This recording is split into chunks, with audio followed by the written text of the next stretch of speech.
So, welcome back, guys. Thank you for joining me today for episode 15 of Hocus Plays Minecraft. Hello there, Cal. Hello there. Alright, so today's episode is going to be based once more around, I think, did anybody just see that guy die? What happened to him? I guess we'll never know unless the footage shows otherwise. I couldn't tell you, okay? It wasn't me, I promise. Anyway, as I was saying, today's episode is most likely going to revolve around the sugarcane farm once again. We've got a lot of work to do on it still, although it is pretty much functional right now. However, I do want to kick things off here at the cow farm, and we're going to begin with a little slaughter. So, if you guys didn't know, this is how I pretty much come across all of my food and leather. I think you probably would have guessed that though. Unless you're new to the series, I have explained this in previous episodes, and you guys know that when I built this, I also did break down for you guys that this would be our main source of food and leather. And now that we've got fire aspect on the sword, we can one-hit these dudes, and it just immediately cooks a steak. It's so convenient. So convenient. Oh, you guys, it seems like we've got a fugitive. Somehow, he's escaped my reins, but unfortunately for you, Cal, no one ever gets away from Hocus. Told you so. Okay, so not a bad haul. Not a bad haul at all. Got ourselves a bunch more food. Stack and a half of leather, which is always good. Not that there are particularly many uses for leather at the moment. You can see we're starting to build up a nice amount here. But it does seem awfully quiet now down in the cow farm. So I do want to spend a small amount of time at the start of this episode right now just to maybe finish things up in terms of the grass down there. Because as you guys can see, I've been working in some carpet to create an almost freshly mowed lawn type vibe down there. And I think it works well. But what we really need to do is to start hiding some of that lighting, because what doesn't work so well is the fact that we've got a bunch of ugly torches just littering the place. So what I'm going to do with those torches is something like this. So you can see the carpets, they sit above the grass blocks like this. And I'm unprepared today, guys. I haven't actually organized my inventory. We still got everything from the last episode. So bad move. There's a tip for you. Make sure your inventory is always organized. But we can do something like this. We can hide torches or other light forms sources underneath the carpets, and it still allows you to walk over it, and the cows will also be able to walk over it. But the only thing I don't particularly like about the torches is that you can sometimes see the smoke that comes through. So maybe we'll think about another form of light. Maybe, I don't know, let's think about it. Maybe shroomlight. The perfect block, right? And although we're not going to see it, this will mean that we are starting to use some of the new 1.16 blocks, which is pretty awesome, right? We've been harvesting these for a reason. So now all I have to do is probably craft up some more carpet so that we can make sure we've got enough to cover everything up, and then figure out the precise light placement to get this room lit up using the fewest amount of blocks possible. But first of all, let's clear out these ugly torches, and I've got to tell you, this is always one of the most satisfying parts of a build, right? Is to take out the torches, because everybody knows that torches are pretty darn ugly. And this, although I haven't used the most efficient layout, most likely, is looking a lot better, right? We've got shroomlight hidden under the carpets. Everything looks bright, but no torches in sight. There's a rhyme for you. Make sure you use that one to put your kids to bed at night. Oh, that rhymed too. I'm too good. Okay.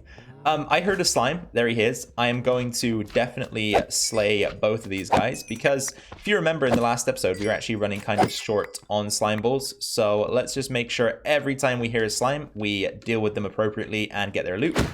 You can also be dealt with appropriately. And now that we're done with that, we can move on to more pressing matters.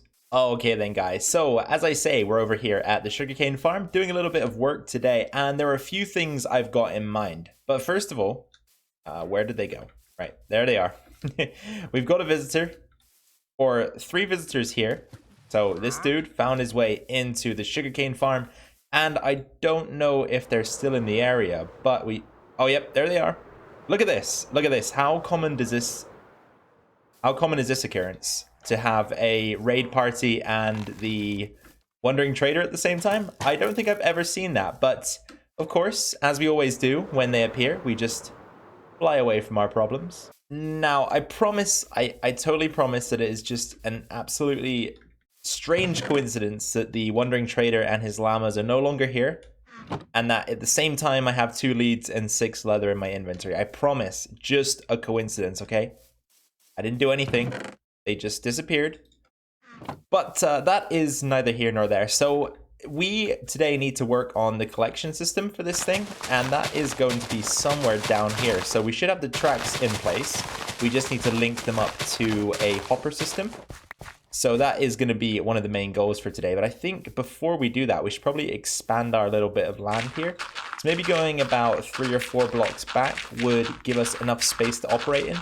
Because what we need to do is have the carts extend out, and there will be a hopper, which will be their stationary location. That'll be back here somewhere. And that will be where the items are then forced into, what do we call them? A dropper system, I guess. An automatic dropper system that shoots the items into a water stream. And then they will be carried to a central storage location. So I think we need to go down a few more blocks here. I'm trying to recall exactly where we need to be. This looks about right. Yep, this will do just okay. So we'll take out this row of blocks and the 2 behind it. And I think I'm just going to go ahead right away and lay down some stone brick. Oh, guys, I have tried recording this segment, I don't know, maybe 5 or 6 times now. And every single time I do it, it just goes wrong. So I figured something out off camera that's a lot better than what I was trying to do. So let's kind of take a look at the concept here. So at the push of a button, this track will receive a redstone signal, firing the cart around the collection mechanism. So we can see it underneath the farm, and it will collect anything floating atop it. Once it makes its way back to this point, it will hit the wall, and since there are powered rails here, it will rebound and take another loop of the track, and eventually it will sit atop the hopper here. So once on the hopper, any items inside will fall into the hopper, and then they will be sent down into an item distribution system. That will send the sugarcane into a water stream, which of course we can use to direct the items anywhere that we desire. And ultimately they will lead into a collection system / storage system, right? So, I don't know what made that so difficult. I'll try and explain what I was originally intending to do. Okay, so I just slept because I was about to explain the other concept I had for the tracks. And then I realized, how? Okay, he has different trades, so I'm assuming he just spawned again, but that seems very... Actually, you know what? I have been AFKing over at the mob farm, so that probably explains that. Either way, strange occurrence. So I was trying to explain what was going on here, right? And the initial concept was going to be something like this. So we were going to begin with a single track over the hopper, same as over there, and that would lead into the system. But then once the cart returned, I kind of wanted to have a turn in the track that leads the cart back to this spot, so that it just made a single loop each time rather than bouncing back and going all the way around. I guess that would have been slightly more efficient in terms of saving time. Not that it really matters either way, because those extra few seconds aren't going to be the end of the world for us. But the issue I was facing was that the cart would somehow maintain enough momentum to swing around the corner, land back on this track, and then it would slowly glide until it reached this rail and then fire off back around the system. So unfortunately, this isn't going to work, and this was the kind of design that I used last time I built this farm, so not sure what has changed, but it just doesn't seem to function the way it did back then. Anyway, I think we should quickly make sure that all of the hoppers here have a similar system in place, so we'll go ahead and just lay down the tracks for this, and then we can complete each one off camera, and I guess craft some more powered rails, because we just have about run out. Aha, so there we go. 10 carts in place, all of the tracks in place, and now we are ready to start building the item distribution part of the collection system, but not just yet, because we have some other issues to tend to real quick, and that is going to be the wall that surrounds this farm. So I'm not going to leave it basic. I'm going to make it slightly more interesting this time around. So instead of just having leaf blocks, we're going to expand the wall. And I'm thinking I'm going to make it either 2 or 3 blocks thick. I haven't actually decided yet, but I've got sort of a plan of how this is going to work. So we're going to begin with a combination of green glass and stone brick types. I was thinking as well we could maybe try and throw some walls in there just to mix things up, but we'll see how we get on with that. And what I'm planning to do is something like this. So we'll have, let's just begin with a flat stone brick wall, like so. And we'll make it about, I don't know how tall this is going to be. Maybe like three blocks going to be enough. I think we should actually make this taller. I think we should go 5 blocks for the wall. So we'll have a 5-block high wall, like so.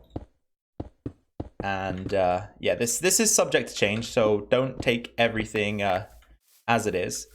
And then I'm thinking of having random patches of the wall broken out, so something like this. Of course, this is going to differ as we go around the farm.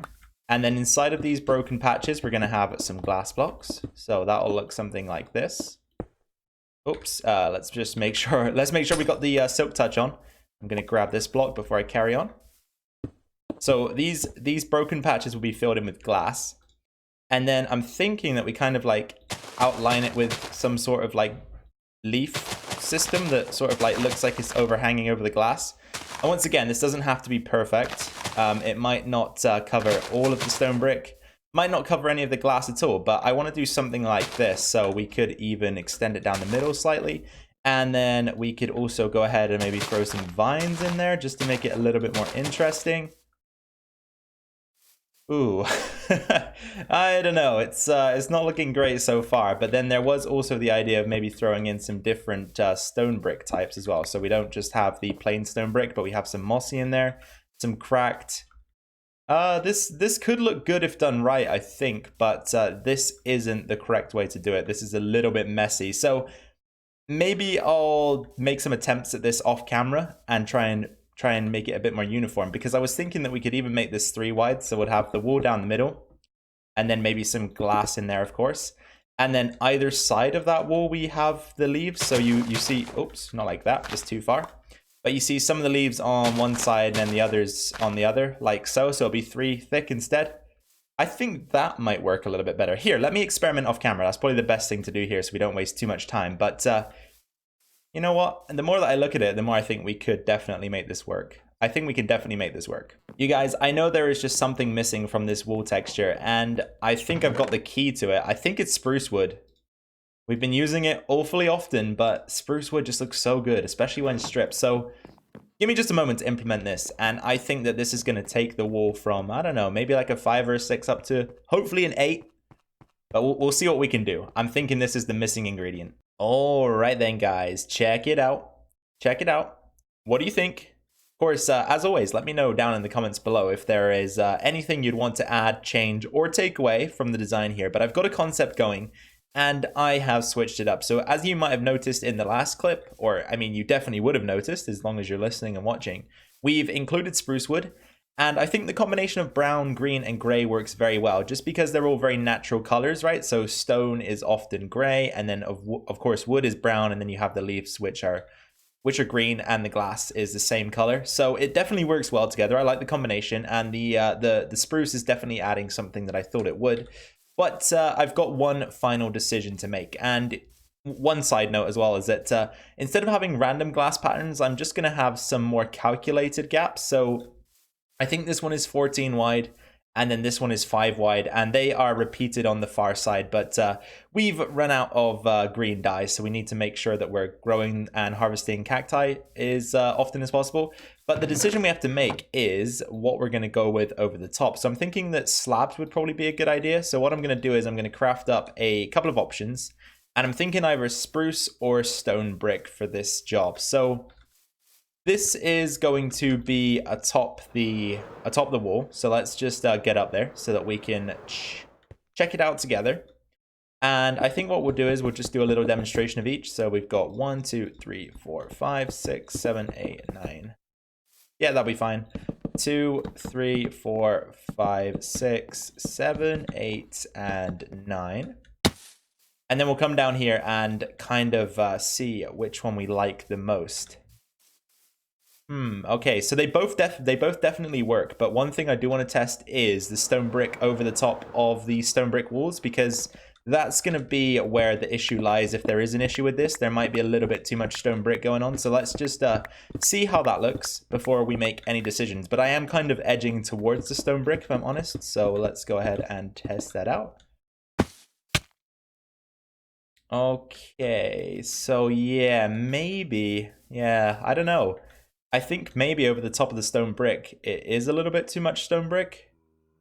The spruce might look a little bit better in that regard, so possibly we'll go with spruce, but we've got a bunch of time to make this decision, and I don't think I'm going to get all of this finished today because I also have another concept that I want to explore around this farm. And when I say concept, I simply mean a design idea. So what I'm hoping to do is have about a, I don't know, a 5 to 7 wide gap between the wall and pretty much what we'll walk around here. So maybe if we dig a trench, that's 5 blocks. Yeah, let's do 7. So what I'm thinking is we have a walkway kind of thing going on. So we'll have a 3-block gap, then we'll have the walkway, which can be, I don't know, like 4 or 5 blocks wide. And then between the walkway and the farm itself, I'm looking to make some sort of like ditch type thing. I don't really know how to explain it, but the walkway is going to be elevated, and then we'll have a ditch that kind of goes down towards the farm. And again, I think the best thing to do here would just be to take some time off camera to explore the idea, come up with a little demonstration and show you guys, just because again, I don't want to waste too much time doing it with you on camera. So once more, let's skip forward a little bit and do some off-camera exploration of the idea. Ooh. Again, what do you think, guys? Another concept brought to life, and I know it's only a small chunk of what the final result would look like, but I think it's a pretty good representation of what I'm going for. So this will be the pathway that you walk along if you are, of course, in the area.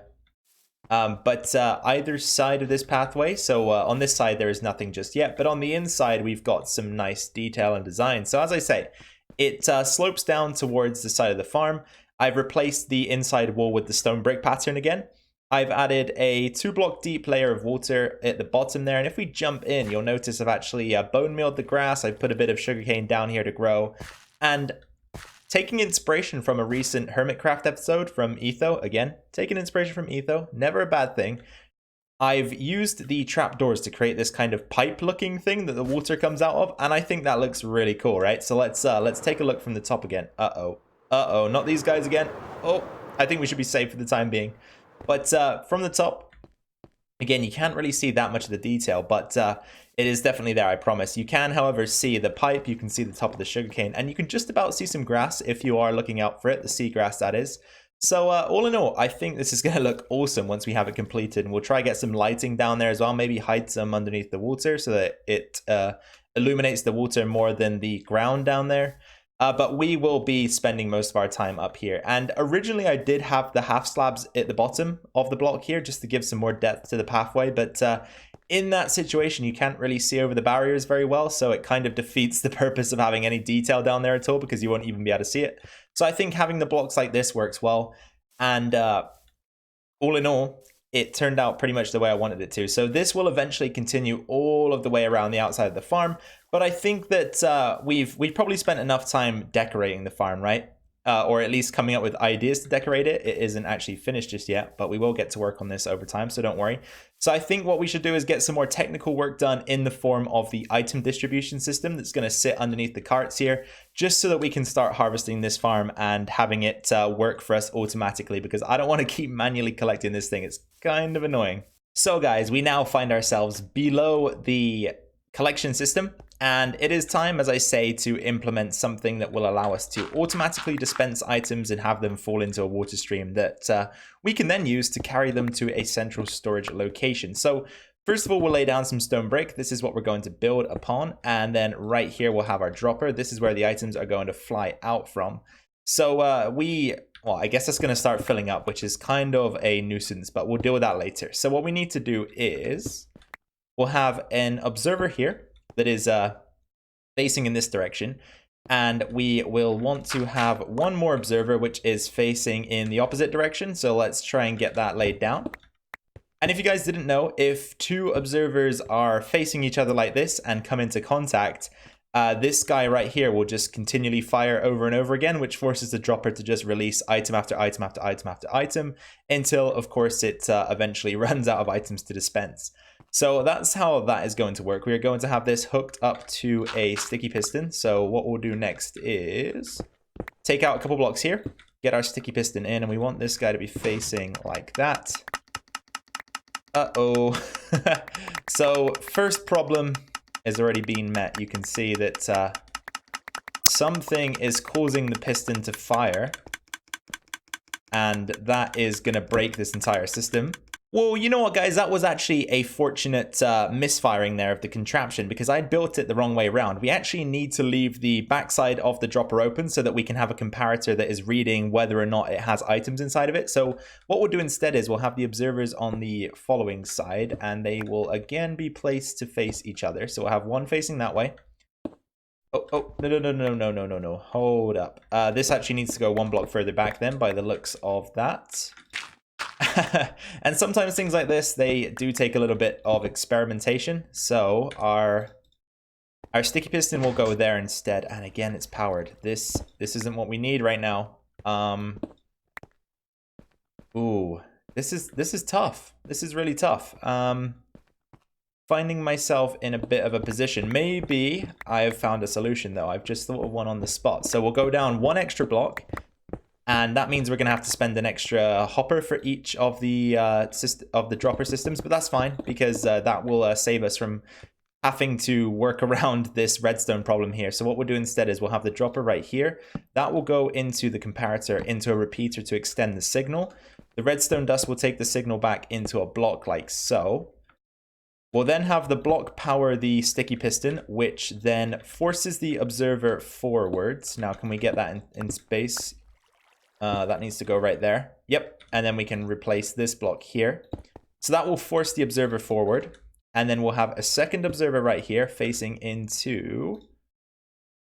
Oops, come on. Into a block. And actually, we need to move this. Do we need to move that back? No, the block needs to be here. Oh, wait. You guys, I'm super confused right now. I am super confused. Here, let me build this off camera because I think we might actually be able to fit it into that one block tool space. Okay, guys, take a deep breath and exhale. This is it, okay? So I was actually building this in the wrong position. That's why it was causing it to mess up. So we're pretty much done with it here. All we need to do is have the redstone go into the block at the back there. And then we'll have a repeater to extend the signal, and of course the comparator to read the state of the dropper itself. And then the dropper goes right here, the block goes right there, and if we place anything into the dropper, ta-da, it works. So that was much more difficult than it needed to be for me. So that means also that we must replicate this design across each of the collection systems here. So this is going to take a little bit of time, but I will just skip all of this, do it off camera so that we can get down to the water stream part of this build. And then of course the collection system at the end. Let's get this wrapped up then, guys. So we're just in a position now to be putting all of the droppers in place. And that means that items are going to go firing out because of course I dumped a bunch of them into the system earlier. I think that was off camera I did that. I don't think I did it on camera, but you guys can probably tell that things are starting to happen. But it's all a good sign, right? Because it means that what we've built is functioning. Are these still firing? Ooh, that could be an issue. Let's see if we can break one and check it out. Okay, that one's still firing with no items in. I think I remember actually having this issue before, and the way to fix it is to extend this signal here. So what we want to do now is actually to have that fire again. Let's get the dropper down, put an item in it. And then put our block back. I was wondering again then why it wasn't firing. That should fix it. Yeah, so I think what we need to do is make sure that we've got a delay in each of the repeaters just so that doesn't continue to happen, because obviously that is kind of annoying and it will cause lag. So if you're in the same situation, make sure you fix it. Let's try and get a little demonstration going here. So I just fired the flying machine. If I push one of these carts, it should make its way underneath the farm into the collection zone. And then under the stone here, we've got some water streams. So every 8 blocks, they go down a layer just so we don't have to use ice, which of course we don't have access to yet. And then you can see that at the end, there is a hopper that leads into a double chest that collects all of the items. So it's temporary storage for now, but at least the farm is operational. So the cart just made its way back. Any minute now, we should see a bunch of sugarcane flying underneath, and of course that is being collected by the hopper, which is feeding into the chest, and that is pretty much how that works. So the next step, which I'm not sure if we'll finish in today's episode because we are running out of time, is to make sure that we can fire all of the carts in unison. So last time I did that, I had a singular button that led into some redstone that led into the back of each of these carts, and then all at once, they would travel around the farm, travel back, and then start dispensing anything they picked up. So at least the farm is operational. For now, we can start collecting sugarcane whenever we need it. So yeah, we pretty much achieved one of our goals today. Didn't get round to selecting the slab type over the top, but I am leaning heavily towards the spruce. I think, as I mentioned earlier, the stone brick over the top of the stone brick, I think that was a little bit too much. So it might be better just to go with spruce. We need to collect up a bunch more glass because these areas need to be filled in here. But this is all work I can do off camera if I get time. I'm hoping I do get a little bit of time this weekend to mess around because I do like to play in the world off camera as well as when recording. But yeah, you guys need to let me know what you think. Once again, let's kind of just cover the bases of what we've done today. So we've got this wall design going on. We've, of course, got this collection system up and running, which I don't really think there is much to change apart from maybe adding ice if we want to keep everything uniform at the bottom. But that's really not that big of an issue. This is something I didn't mention right here, and the same on the other side. We kind of need to have leaf blocks in the wall like this because that's where the slime will be. So unless you guys have any other ideas, I tried to have some trapdoors that were on the back side of the block here, but unfortunately somehow they connect to the slime block, so that didn't work. So leaf blocks it is for now. I guess we could use obsidian, but that probably wouldn't look as good. So if you guys have any more ideas about that, then please do let me know. But this is probably the best I've got. And it doesn't look too bad, but it does kind of kill the flow of the design here. It looks slightly different. But yeah, I think all in all, we've got something good going. And then, of course, we did have this bite-sized piece of the walkway as well. So again, any changes you guys maybe want me to consider for this, do let me know in the comment section down below. But I think that if we extended this all the way around the farm, it'd look pretty darn cool. Alright then guys, welcome back to episode 15 for the last time today. I hope you had fun with this one. Once again, I know I always say it and I know I always say that, but it was super fun for me to record and I really like the concepts we've got going on here, so I can't wait to expand it all of the way around the farm and have everything looking pretty cool. But again, if you guys object to anything I've done here, please do let me know in the comment section below. I enjoy just responding to the comments anyway, so if you've got anything at all to say, make sure just to drop that down below. Please consider leaving a like if you enjoyed today's video, and of course, if you're new to the Hocus Pocus channel, then firstly, welcome. How you doing? Hope you enjoyed today's video. And secondly, please consider subscribing to stay tuned to this series and any other videos that we decide to post here on the channel. So once again, you guys, I hope you had fun with this one. Take care. Enjoy the rest of your weekend. I've been Hocus Pocus. I'll see you in the next one. Can we do the face thing? Yep. Bye for now.